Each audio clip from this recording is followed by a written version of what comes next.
இன்றைக்கி பார்த்தீங்கன்னா, ஹோட்டல் விருந்தாவன். இது வந்து சபரிமலையில இருக்க வந்து டீ கடை பார்த்துக்கங்க. சரி டீ கடையில போய் ஒரு டீயும், வடையும் சாப்பிட்டுட்டு வரலாம் அப்படின்னு சொல்லிட்டு வேலைய முடிச்சுட்டு கிளம்பிட்டேன் பார்த்துங்க. வந்து பார்த்தா நல்லா பருப்பு வடை வந்து இருக்குது. நல்லா வந்து சூடாவே இருந்துச்சு பார்த்துக்கங்க. டீ கடை வர்றதுக்கு முக்கியமான காரணம் என்னன்னு பார்த்தீங்கன்னா, இன்னைக்கு பார்த்தீங்கன்னா ரொம்ப கொஞ்சம் கஷ்டமானது பார்த்துங்க. அதாவது பார்த்தீங்கன்னா, இது வந்து போலீஸ் குவார்ட்டர்ஸ். அதாவது சபரிமலையில இருக்க போலீஸ்காரவங்க சபரிமலை சீசன்ல வந்து தங்குறதுக்காண்டி அவங்களுக்காண்டி உள்ள ரூம்புக்கு பார்த்துக்கங்க. இதில வந்து இன்னைக்கு வந்து வேலை பார்த்துக்கிட்டு இருக்கோம். பார்த்தீங்கன்னா, பயங்கர வந்து இடைஞ்சலு. 2வது ஃப்ரீயா நின்னு வந்து வேலை பார்க்க முடியல. அதனால் பார்த்தீங்கன்னா, இன்னைக்கு கொஞ்சம் ஏகப்பட்ட கஷ்டம். சரின்ட்டு அப்படியே பார்த்தீங்கன்னா, வேலைய முடிச்சுட்டு டீ கடைக்கு கிளம்பிட்டோம். வடைய எடுத்துட்டு அப்படியே உட்காந்து சாப்பிட்டுக்கிட்டு இருந்தோம் பார்த்துக்கங்க. இங்கிட்டு திரும்பி பார்த்தா டீ மாஸ்டர் யாருன்னு பார்த்தீங்கன்னா, நம்ம தேனி மாவட்டம் கூடலூர்காரவங்க.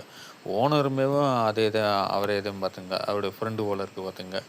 சரி அப்படின்ட்டு கடையில் டீ குடிச்சோன்னே நம்மளுக்கு என்ன ஓசியா கொடுத்துட போகிறாங்க. சரின்ட்டு கையில் அப்படியே காசை கொடுத்துட்டு நம்மளும் பார்த்தீங்கன்னா ரூமுக்கு கிளம்பிட்டோம். கரெக்ட்